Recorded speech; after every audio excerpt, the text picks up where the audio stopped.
Assalamualaikum dan salam sejahtera. Nak tahu tak apa berita menarik hari ini? Jom kita lihat sama-sama. Industri penerbangan dijangka catat untung tahun ini. Pelabur asing pembeli bersih saham tempatan untuk awal tahun 2023. Harga minyak pula meningkat susulan pembukaan sempadan China yang merangsang keyakinan permintaan bahan api. Industri penerbangan dijangka catat untung tahun ini. Sektor penerbangan Malaysia bersedia untuk meraih keuntungan pada 2023 berikutan trafik penumpang terus meningkat dalam keadaan harga bahan api jet menyusut. Manakala tambang penerbangan kekal tinggi menurut Maybank Investment Bank Berhad, Maybank IB. Untuk jangka panjang, kami menjangka trafik penumpang domestik akan terus menerima dorongan bukan sahaja daripada pesawat AirAsia Malaysia yang kembali beroperasi, malah menerusi perkhidmatan My Airline yang diperluaskan, kata Maybank IB dalam laporannya. Maybank IB, dia meramalkan Capital A Berhad, syarikat penerbangan tambang rendah yang mengendalikan AirAsia akan terus mencatat jumlah penumpang yang semakin baik pada akhir tahun lalu, dipacu oleh 140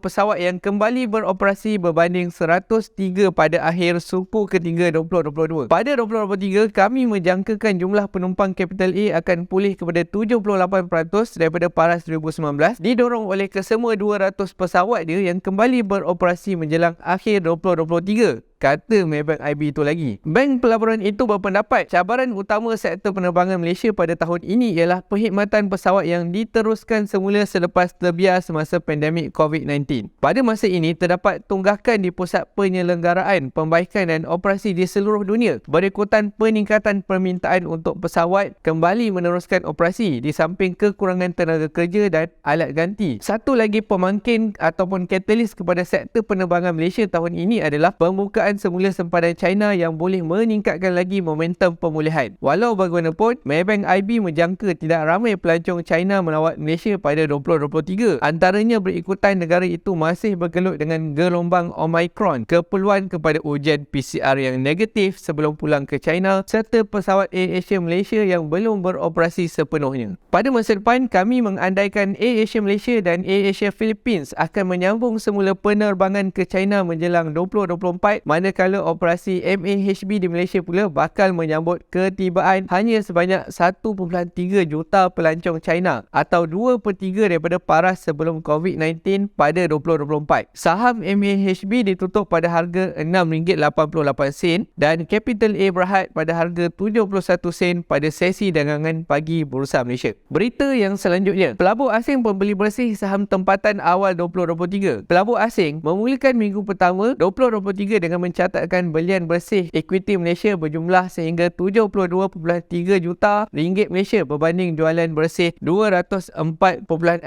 juta ringgit Malaysia pada minggu terakhir 2022, kata MIDF Research. Pelabur asing ni adalah foreign investor. Dekat minggu pertama 2023, dia mempunyai net belian dibandingkan dengan hujung tahun 2022 adalah net jualan. Berlaku satu perubahan money flow di situ. Memetik berita harian, dagangan di Bursa Malaysia pada minggu pertama tahun 2023 adalah lebih singkat berikutan cuti ganti tahun baru pada hari Isnin. Seperti bursa yang berada di Asia Tenggara yang lain, tarikan aliran masuk asing ke Malaysia mungkin disebabkan oleh sentimen positif dan rangsangan daripada pembukaan semula China. Selain daripada itu, ucapan Perdana Menteri Datuk Seri Anwar Ibrahim yang menyatakan keputusan mengenai kadar faedah adalah hak mutlak Bank Negara Malaysia yang mana kerajaan tidak akan campur tangan, dilihat sebagai satu langkah yang menaikkan keyakinan pelabur. Tiga sektor teratas yang menyaksikan aliran masuk bersih oleh pelabur asing minggu lalu ialah perkhidmatan kewangan, pembinaan dan tenaga. Sementara itu,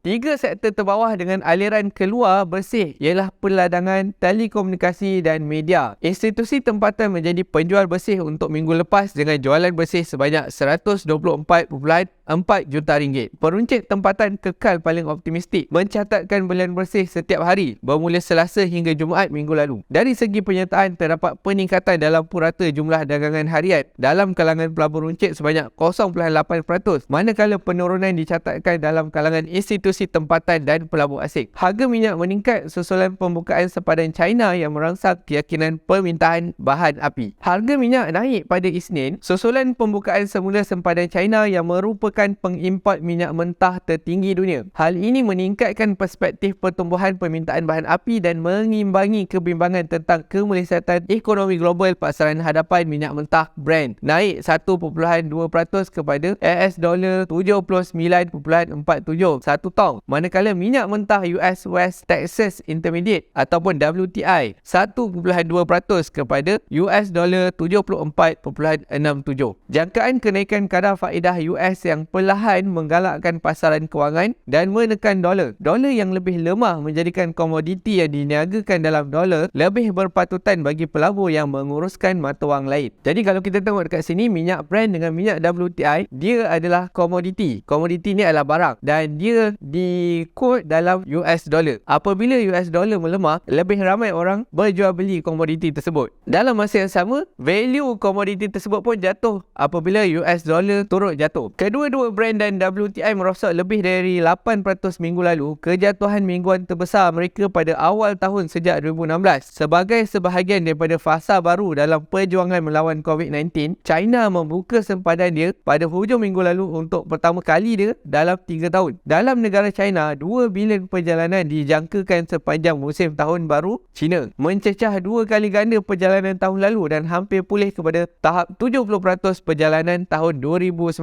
kata Beijing. Minggu lepas, syarikat penerbangan meningkatkan kapasiti tempat duduk antarabangsa bagi bulan Januari sebanyak 9.5% susulan pertambahan penerbangan selepas pembukaan sempadan dia, menurut pembekal data penerbangan Cirium. Walaupun terdapat peningkatan harga minyak, kebimbangan masih ada terhadap gelombang pelawat China yang mungkin menyebabkan peningkatan baru penularan COVID-19. Sikap pasaran telah kekal negatif kerana perjuangan China dengan COVID-19 bertambah buruk. Walaupun mengeluarkan kebanyakan sekatan berkaitan virus, lonjakan kes di seluruh negara mungkin menghalang aktiviti ekonomi, kata penganalisis ANZ. Itu sahaja untuk hari ini. Jika anda suka video saya ini, pastikan anda tekan butang subscribe dan loceng untuk mendapatkan update-update dan berita-berita ekonomi yang menarik pada masa akan datang. Jumpa lagi guys. Assalamualaikum.